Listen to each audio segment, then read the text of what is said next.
Video ini saya buat tidak untuk melakukan pembenaran apa yang saya lakukan dan juga tidak untuk menyalahkan apa yang terjadi di dalamnya. Saya juga mempertanyakan apakah tindakan saya benar atau salah. Dan juga saya meminta masukan atau saran apabila terjadi permasalahan seperti ini. Assalamualaikum warahmatullahi wabarakatuh. Halo, salam. Dimanapun kita berada, semoga sehat selalu, dipermudahkan jalan rezekinya, dan tetap bersyukur dengan apa yang telah kita punya sekarang. Amin. Demi menjaga etika atau kode etik, saya tidak akan menyebutkan nama perusahaan atau inisial pribadi atau individu dan juga lokasi tempat agar ini menjadi suatu kebaikan bagi kita bersama. Awal cerita saya mulai dari bulan Agustus tahun 2020. Tepat pada tanggal 1 Agustus tahun 2020, saya berkenalan dengan seseorang yang bertanggung jawab pada proyek jalan. Saya tidak tahu pasti jabatan strukturnya dalam perusahaan. Dan yang bisa saya jelaskan, dia bertanggung jawab di bagian lapangan. Akhir dari pertemuan singkat tadi, kami sepakat untuk menjalin kerjasama yang bersifat non-kontrak dan tidak ada perjanjian tertulis. 2 hari setelah pertemuan itu, tepatnya di tanggal 3 Agustus 2020, tahun 2020, saya mulai bekerja dan memenuhi permintaan pengadaan barang atau jasa yang dia minta. Tapi sebelum lanjut menceritakan ini, saya ingin mengutarakan perasaan saya tentang masalah perjanjian kerja. Karena hati kecil saya berkata, ada yang tidak logis atau tidak betul dari oknum yang bekerja sama dengan saya sekarang ini. Saya juga mendapat nasihat dari keluarga, teman-teman dekat, dan saudara-saudara saya tentang oknum yang bekerja sama dengan saya sekarang ini. Mereka memberikan saran kepada saya agar selalu hati-hati untuk melakukan kerjasama. Lanjut kita pada cerita awal. Saya mulai meminta tagihan pembayaran dari hasil jasa dan pengadaan barang yang saya lakukan. Kenapa ini saya lakukan? Atau kenapa saya meminta pembayaran di 3 hari awal kerja?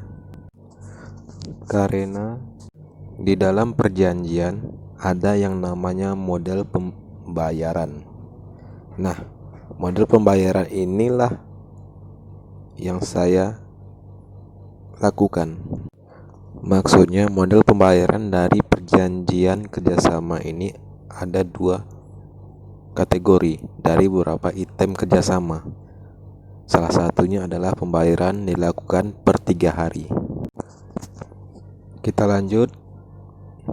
Saya mulai menghubungi oknum untuk mendapatkan pembayaran pertama saya atau pembayaran per 3 hari dari perjanjian. Komunikasi kita berjalan lancar atau komunikatif, tetapi pembayaran tetap tidak saya terima.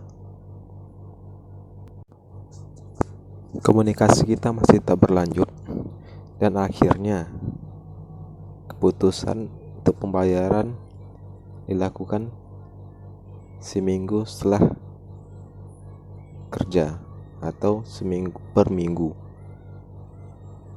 dari semua item pekerjaan yang kita lakukan. Seminggu waktu menunggu, akhirnya pembayaran pertama pun berhasil atau kita dapatkan. Tapi saya merasa heran atau terdiam dengan pembayaran yang saya terima. Karena pembayaran yang saya terima tidak sepenuhnya didapat dari semua jenis pekerjaan, yang artinya dari seluruh kategori jenis kerjaan, kami hanya mendapatkan 2 jenis pekerjaan yang baru dibayar. Dan alhamdulillah, saya ucapkan syukur kepada Allah karena masih dapat rezeki. Amin. Jumlah pembayaran terus terang saya katakan tidak besar, tapi cukup dan dicukup-cukupkan untuk menopang pengeluaran pokok dan bertahan di masa pandemi sekarang ini. Sampai di sinikah cerita kita? Tentu tidak. Apakah masih berlanjut? Ya, masih berlanjut. Karena pekerjaan belum selesai, ceritanya pun belum usai. Tapi saya akan mempersingkat ceritanya. Pekerjaan terasa lancar, namun pembayaran sedikit tersendat, tapi tetap bisa kita terima. Dalam perjalanan pelaksanaan pekerjaan, si oknum meminta saya untuk menambah atau mencari tenaga kerja untuk pekerjaan yang harus dikebut atau dipercepat pengerjaannya. Hari pertama ia meminta saya untuk mencarikan orang atau tenaga kerja. Saya belum menanggapi permintaannya. Di hari yang ketiga, dia bertanya kembali kepada saya untuk meminta tambahan tenaga kerja. Di hari itu juga saya menanggapi atau menyanggupi permintaannya dengan sistem upah borongan. Lanjut, kita akan lebih mempersingkat cerita ini, dan pada akhirnya sampailah saya pada titik jenuh dari permasalahan ini. Berulang kali saya menghubungi atau menanyakan upah atau pelunasan atau sisa tagihan yang belum diterima dari kerja selama ini. Oknum mulai berdalih dan memutar-mutarkan pembicaraan. Mungkin saja dia berbohong dalam pikiran saya. Saya tidak mau berpikir negatif tentang seseorang.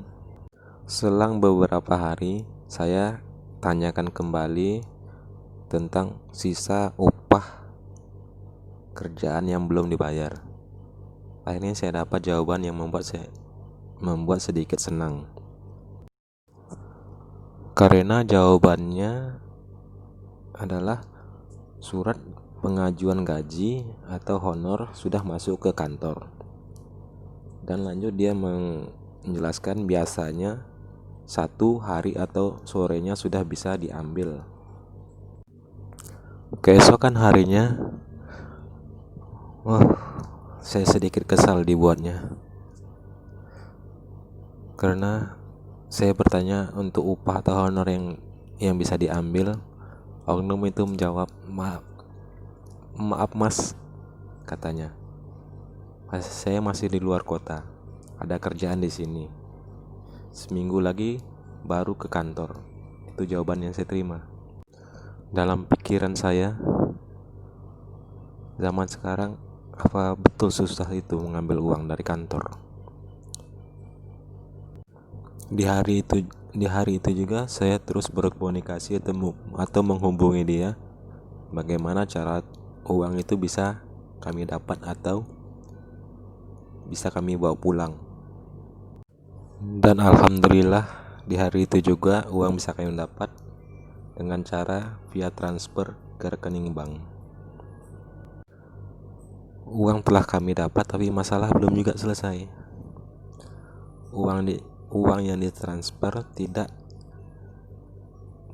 penuh, artinya sisa dari pembayaran kerja kami tidak semuanya kami dapat. Masih ada sisa atau uang kami di sana yang tertinggal. Dengan keadaan yang seperti ini, saya tetap menghubungi oknum tersebut untuk meminta pelunasan pembayaran atau sisa yang belum ditransfer atau yang belum diambil. Di waktu selanjutnya atau hari-hari berikutnya, saya dapat tekanan dari kawan kerja atau anggota atau rekan kerja yang uangnya masih ada di dalam sana atau yang belum dibayarkan. Mereka bercerita atau mengadu atau mengeluh lah mungkin bahasanya, bahwa untuk membeli kebutuhan pokok sehari-hari mereka sudah tidak punya. Sedangkan uang sisa pembayaran itu belum juga kita dapat. Mendengar keluhan atau cerita dari anggota atau kawan kerja saya yang belum mendapat sisa pelunasan pembayaran ini, dengan penuh pertimbangan saya menombok atau membayarkan sisa tagihan kerja mereka yang kemarin yang belum dibayar oleh si oknum. Besarannya lumayan cukup menguras isi kantong. Saya mempunyai prinsip bahwa sebelum keringat kerja itu kering, saya harus membayar hasil kerja mereka. Dan saya juga tidak mau meninggalkan utang di kemudian hari walaupun itu bukan utang saya. Dan itu pun bukanlah tanggung jawab saya. Karena perjanjian saya dengan anggota atau kawan kerja saya adalah bahwasanya saya tidak ada terkait dengan pembayaran. Tapi saya akan bantu atau menolong jika terjadi permasalahan seperti ini. Maka dari sisi pertimbangan seperti inilah saya membayar sisa tagihan yang belum diselesaikan oleh oknum tersebut, di samping saya merasa bertanggung jawab dan mendengar keluhan-keluhan kawan atau anggota yang saya dengar. Dan sampai sekarang, sampai video ini saya buat, saya juga belum menerima sisa pembayaran dari oknum ini. Jadi itulah cerita gambaran umum yang bisa saya utarakan. Akhirnya saya sampai kepada keputusan awal yang saya ambil untuk sekarang ini adalah pertama saya tidak akan pernah mengikhlaskan bila ada hak saya yang belum diberikan kepada saya dari perjanjian kerja dengan oknum tersebut. Kedua, saya tidak menuntut